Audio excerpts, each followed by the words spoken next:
नमस्कार दोस्तों, स्वागत है आपका आपके इस YouTube channel study with Manish में।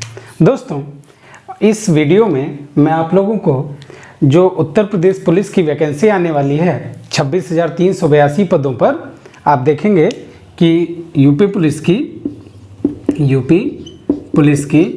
26,382 पदों पर आप देखेंगे तो अगले महीने में मुझे जहाँ तक पूरी उम्मीद है कि अगले महीने में इसकी जो आपको फॉर्म भरने का डेट है वो आ जाएगा। अगले महीने से मतलब मई के पहले हफ्ता के बाद या मई के पहले वीक में ही आप देखेंगे तो यूपी पुलिस के फॉर्म आ जाएंगे और आपको फॉर्म भरना होगा मई के पहले वीक तक, जहाँ तक मुझे लगता है, क्योंकि 5 अप्रैल तक सभी कंपनियों को टेंडर दे दिया गया था कि कंपनियां अपना टेंडर भरें जिनको एग्ज़ाम कराने के लिए।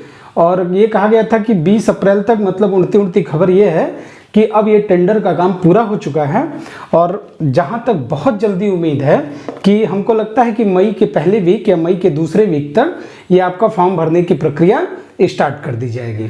उत्तर प्रदेश पुलिस में जीएस का जो सिलेबस है उस पर बात कर लेते हैं हम लोग, है ना। तो आपका जिसको आप लोग जीएस कह लीजिए या जीके कह लीजिए, इसके हम लोग बात करते हैं सिलेबस के बारे में। और ये सिलेबस 2022 का जो पेपर होगा उसके लिए अप्लीकेबल होगा, याद रखिएगा। देखिए बच्चों, जीके जनरल नॉलेज जो आपका एग्जाम में सवाल पूछता है वो अलग अलग 23 टॉपिक से पूछा जाता है आपके एग्जाम में। मतलब यूपी पुलिस के एग्जाम में कुल 23 टॉपिक हैं जीएस में जहां से सवाल पूछा जाता है, जिसमें जो सबसे पहला टॉपिक है उसको आप लोग सामान्य विज्ञान, जिसको आप लोग साइंस के नाम से जानते हैं, जनरल साइंस।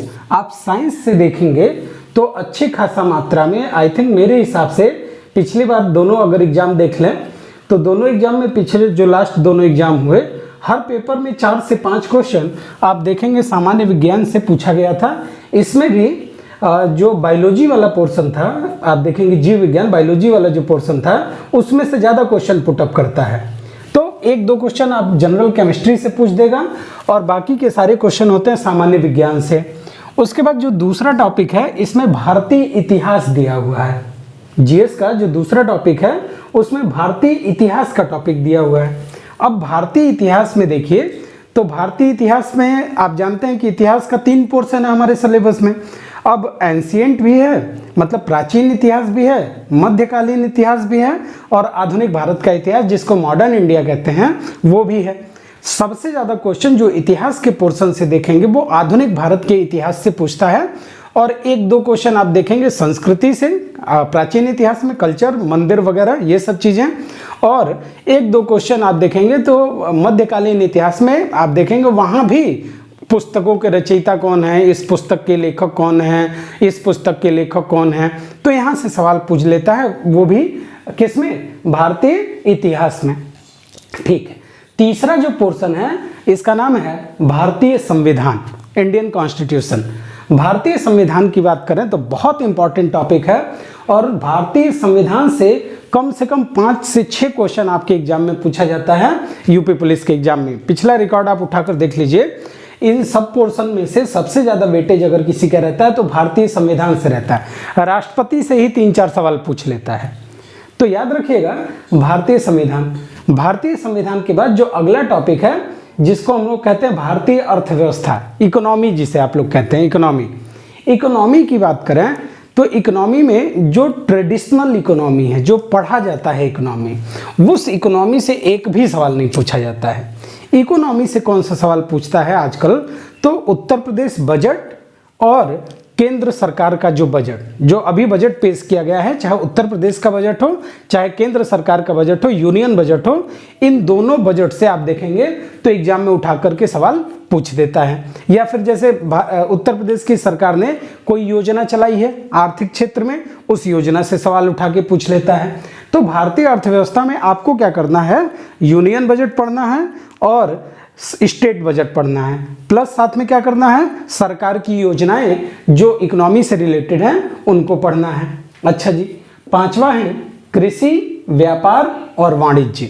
5वां जो टॉपिक है इसको हम लोग ज्योग्राफी में क्या करते हैं, ज्योग्राफी में कवर करते हैं, लेकिन ये अलग से टॉपिक दिया हुआ है, याद रखिएगा सिलेबस में।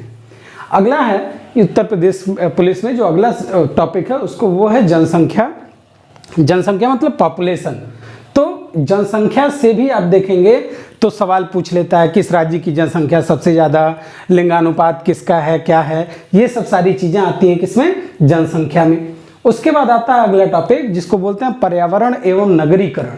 तो पर्यावरण और नगरीकरण, इनसे भी 1 नंबर का सवाल आप लोगों से एग्जाम में हर बार पूछा गया है। तो वो मैक्सिमम किससे पूछता है, पर्यावरण से पूछ देगा। बताइए मॉन्ट्रियल प्रोटोकॉल किससे संबंधित है, क्योटो प्रोटोकॉल किससे संबंधित है, COP 21 बैठक कहाँ हुई, COP 22 कहाँ हुआ, मुख्यालय कहाँ है, ये सब सारी चीज़ें आप देखेंगे। बहुत इजी क्वेश्चन यहाँ से पूछे जाते हैं। खैर ठीक है, पर्यावरण और नगरीकरण। उसके बाद भारत का भूगोल तथा विश्व का भूगोल। भारत का भूगोल तथा विश्व का भूगोल की अगर बात करें तो भारत के भूगोल और विश्व के भूगोल में सबसे ज़्यादा आपको फोकस एरिया कहाँ करना है, तो सबसे ज़्यादा फोकस एरिया नदी, पर्वत, पहाड़, झील। क्लियर हो गया, नदी, पर्वत, पहाड़ और झील भारत का और विश्व का, भारत का और विश्व का। और जैसे मान लीजिए कोई ऐसा विश्व में कोई ऐसा एरिया है जो अभी बहुत ज़्यादा न्यूज में है, जैसे यूक्रेन अभी बहुत ज़्यादा न्यूज में है। तो यूक्रेन में कौन सा पर्वत है, नदी है, नाला है, तालाब है, झील है, ये उठा के सवाल पूछ देगा। रूस बड़ा चल रहा है इस समय न्यूज में, रूस से सवाल बना देगा। आप देखिए रूस की मुद्रा पूछ देगा, यूक्रेन की मुद्रा पूछ देगा। श्रीलंका बहुत ज़्यादा न्यूज में है, श्रीलंका से सवाल उठा करके पूछ देगा। श्रीलंका की सबसे महत्वपूर्ण नदी, श्रीलंका की राजधानी, श्रीलंका में कौन सा झील है, कौन सा तालाब है। तो ये सब सारी चीज़ें हैं, आप देखेंगे विश्व का भूगोल। क्लियर हो गया। इसके बाद उत्तर प्रदेश जीके, जिसको यूपी जीके, उत्तर प्रदेश का राजस्व, उत्तर प्रदेश की प्रशासनिक व्यवस्था, मतलब उत्तर प्रदेश में पुलिस व्यवस्था, प्रशासन व्यवस्था। सबसे ज्यादा कम से कम 15-16 क्वेश्चन पूछता है यूपी जीके से। 15-16 क्वेश्चन इंपॉर्टेंट पोर्शन है, याद रखिएगा। 15 से 16 क्वेश्चन पूछता है किससे, यूपी जीके से। एक बात ये एकदम कन्फर्मली याद रखिएगा। और बहुत इजी पोर्शन है उत्तर प्रदेश जीके का, कुछ नहीं। उत्तर प्रदेश का इतिहास पढ़ लीजिए, उत्तर प्रदेश का भूगोल पढ़ लीजिए, इतिहास, भूगोल, और उत्तर प्रदेश में समसामयिकी, करंट अफेयर। क्लियर हो गया। सारे क्वेश्चन आपको मिल जाएंगे इसी में से। अच्छा, एक टॉपिक बड़ा इंपॉर्टेंट है, यहाँ से 1-2 क्वेश्चन पूछता है हमेशा। पिछली बार भी पूछा था, आगे भी पूछेगा, जिसको बोलते हैं मानवाधिकार, ह्यूमन राइट्स। यहाँ से भी सवाल बनता है, ये पॉलिटी में आप लोगों को पढ़ाया जाता है मानवाधिकार, याद रखिएगा। इसके बाद अगला जो टॉपिक है जिसको बोलते हैं आंतरिक सुरक्षा तथा आतंकवाद, यहाँ से भी 1 क्वेश्चन बनता है। 1 क्वेश्चन पक्का, पिछली बार भी पूछा था, इस बार भी पूछेगा। इंटरनल सिक्योरिटी, आंतरिक सुरक्षा, नया कौन सा सुरक्षा फोर्स बनाया गया है, कोई नया सुरक्षा फोर्स बनाया गया तो उसके एडीजी कौन है, डीजी कौन है, ये सब सारी चीजें आती हैं किसमें, आंतरिक सुरक्षा। आतंकवाद विश्व में चाहे इंडिया में कहीं पर भी, तो यहाँ से सवाल बना देगा। दूसरी चीज, भारत एवं पड़ोसी देशों के मध्य संबंध, इसको बोलते हैं इंटरनेशनल रिलेशन। जैसे भारत और श्रीलंका के बीच में अभी कैसा संबंध है, भारत पाकिस्तान के बीच में क्या क्या नई चीज़ें, नई बातें चल रही हैं, भारत रूस के साथ क्या क्या नई चीज़ें चल रही हैं, भारत अमेरिका के क्या, जैसे 2+2 वार्ता भारत अमेरिका के साथ होता है। भारत और अमेरिका के साथ आप देखेंगे कौन से सैनिक क्षेत्र में कौन से सहयोग किए जा रहे हैं। आप देखेंगे भारत और फ्रांस के बीच में कौन से अंतरिक्ष के क्षेत्र में नई नई चीज़ें अभी चल रही हैं। ये सब सारी पूछ लेती हैं चीज़ें किसमें, भारत एवं पड़ोसी देशों के मध्य संबंध से। उसके बाद अगला नंबर आता है राष्ट्रीय तथा अंतर्राष्ट्रीय महत्व की घटनाएं। इसको बोलते हैं बच्चों करंट अफेयर। इसको क्या बोलते हैं, करंट अफेयर। पक्का गारंटी है कि 7 से 8 सवाल आपसे किससे पूछ देगा, करंट अफेयर से आता ही आता है। 7 से 8 सवाल आपका करंट अफेयर से आएगा। कुछ नहीं करना है, कुछ नहीं करना है आपको। करंट अफेयर्स आप 1 साल का करंट अफेयर देख लीजिए मोटा मोटी, तो कोई सी भी किताब 1 साल का करंट अफेयर का ले लीजिए आप। देखिए उसका आता है स्पीडी का करंट अफेयर आता है, उसको ले लीजिए और 1 साल उसको पूरा का पूरा गो थ्रू करते जाइए। मतलब चुपचाप उसको पढ़ते जाइए, मेहनत करते जाइए, पूरा बड़े आराम से आपका ये 7-8 क्वेश्चन यहाँ से निकल जाता है। अच्छा, ये बहुत इंपॉर्टेंट है, 1 क्वेश्चन यहाँ से बनता ही बनता है। राष्ट्रीय तथा अंतर्राष्ट्रीय संगठन, जितने भी विश्व में संगठन हैं वहां से क्वेश्चन बनाता है, चाहे IMF हो, चाहे वर्ल्ड बैंक हो, चाहे कोई सी भी संस्था हो, वहां से उठाकर एक सवाल तो आपसे पूछ देगा, बताइए वर्ल्ड बैंक का मुख्यालय कहाँ पर है, IMF का मुख्यालय कहाँ पर है। तो ये आपसे एग्जाम में बनता है सवाल यहाँ से, ये बात याद रखिएगा। दूसरा है साइबर क्राइम, बहुत इंपॉर्टेंट और बहुत हॉट न्यूज में चल रहा है इस समय साइबर क्राइम। यहाँ से सवाल पूछे जाने की संभावना आपसे हमेशा रहती है, और पिछले साल भी एक सवाल यहाँ से आया था और एक सवाल आता ही है। अगला है वस्तु एवं सेवा कर, जिसको आप लोग GST, goods and service tax के नाम से जानते हैं, GST से भी एक सवाल पूछ देगा। जैसे पिछली बार भी पूछा था, इस बार भी मे बी एग्जाम में सवाल पूछ दे। जैसे पूछ देगा, बताइए अब तक का सबसे ज्यादा GST किस महीने वसूला गया, यही सवाल आपसे पूछ देगा कि बताइए अब तक का सबसे ज्यादा GST भारत में किस महीने में वसूला गया है। तो सवाल यहाँ GST से पूछ देता है। दूसरा पक्का एक सवाल यहाँ से कंफर्म है, पुरस्कार और सम्मान, सरस्वती पुरस्कार, बाल भारती पुरस्कार, विद्यापीठ पुरस्कार, व्यास पुरस्कार, मतलब कोई ना कोई एक पुरस्कार आपके एग्जाम में आता ही है। 10-15 पुरस्कार होते हैं, मैं वीडियो बना दूंगा उस पर, एग्जाम सवाल में आएगा ही आएगा, पक्का आएगा, पक्का एग्जाम में सवाल 1 नंबर का यहाँ से आना ही नहीं आना है। उसके बाद देश, राजधानी और मुद्राएं, पिछली बार भी एक सवाल आया था, इस बार भी पक्का एक सवाल यहाँ से आना ही आना है, आएगा, पक्का आएगा। कोई जो भी देश इस समय इंपॉर्टेंट हॉट न्यूज में है उनसे उठा करके सवाल पूछ देगा, आप इंपॉर्टेंट है याद रखिएगा। महत्वपूर्ण दिवस, पक्का 1 से लेकर 2 सवाल दिवस से पूछता है, तो ये आपको तैयार करना ही करना है, बना दूंगा मैं वीडियो इस पर, महत्वपूर्ण दिवस पर पढ़ जाइएगा। अगला है अनुसंधान एवं खोज, रिसर्च एवं डेवलपमेंट, कोई नई परमाणु पनडुब्बी बनाई जा रही है, कोई नया मिसाइल बनाया जा रहा है, कुछ नई इनोवेटिव चीजें भारत के अंदर हो रही हैं, तो ठीक है, वहां से भी एक क्वेश्चन आपके जीके में पूछता है। दूसरा पुस्तक एवं लेखक, अगर कोई बड़ी इंपॉर्टेंट पुस्तक है जो अभी लिखी गई है, बहुत इंपॉर्टेंट है, बहुत फेमस हो गई है, तो वहां पर सवाल बनता है, एक क्वेश्चन आपके एग्जाम में यहां से भी बनता है। सोशल मीडिया, कम्युनिकेशन, यहाँ से भी पिछली बार यहाँ से सवाल नहीं बना था, मे बी आपके टॉपिक में है तो हो सकता है एक सवाल यहाँ से पूछ दे। अगला है विमुद्रीकरण और उसका प्रभाव, इसको भी हम इकोनॉमिक्स में कवर करेंगे। विमुद्रीकरण आप देखेंगे और उसका प्रभाव, मतलब विमुद्रीकरण का भारत के ऊपर क्या प्रभाव पड़ा है और क्या क्या चीजें इफेक्ट के रूप में सामने आ रही हैं, उस पर सवाल बना सकता है। इसको इकोनॉमिक्स में ही पढ़ लेते हैं, बजट वाले चैप्टर में। तो ये पूरा का पूरा 22 टॉपिक है आपका जनरल नॉलेज में, GS में जो सवाल बनता है। आप लोग क्या करते हैं, आप लोग हिस्ट्री पढ़ लिए, ज्योग्राफी पढ़ लिए, करंट अफेयर पढ़ लिए और पॉलिटी पढ़ लिए। इतना पढ़ने के बाद आपको लगता है कि GS हो गया, खत्म हो गया। एक तो GS का पोर्शन वैसे ही बहुत ज्यादा है, ऊपर से आप सोचते हैं कि बस हो गया, खत्म हो गया। नहीं, आपको क्या करना है, ये जो टॉपिक वाइज पूरा का पूरा जो टॉपिक मैं बोर्ड पर आपको बताया हूं, इस पूरे टॉपिक वाइज आपको तैयारी करनी है, पूरे टॉपिक वाइज। दोस्तों, उत्तर प्रदेश पुलिस के एग्जाम में आप देखेंगे तो टोटल नंबर ऑफ क्वेश्चंस कितने होते हैं, तो अगर टोटल क्वेश्चन की बात करें तो टोटल क्वेश्चन पूछे जाते हैं कितने, 150। कितने नंबर के, तो एक क्वेश्चन होता है 2 नंबर का, टोटल कितने हो गए, तो टोटल हो गए आपके 300। इस 300 में आप देखेंगे तो जीके से जो प्रश्न बनता है वो बनता है कितने नंबर का, 38 नंबर का। 38 क्वेश्चन टोटल पूछे जाते हैं जीके से।